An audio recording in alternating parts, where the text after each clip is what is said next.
Reverse angle parking, also known as back-end angle parking, is a parking style that is gaining popularity for installation in cities. These images show a location in Knoxville, Tennessee with reverse angle parking.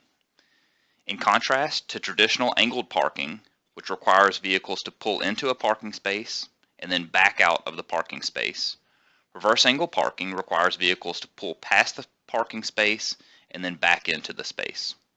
A number of benefits have been ascribed to the parking style. However, public acceptance is important to make sure it is properly used because of the substantial differences from angled, parallel, and 90-degree parking. These benefits can include better visibility when exiting the parking space. It positions the trunk or the back of the vehicle towards the curb for loading and unloading. It positions occupants to enter and exit towards the sidewalk.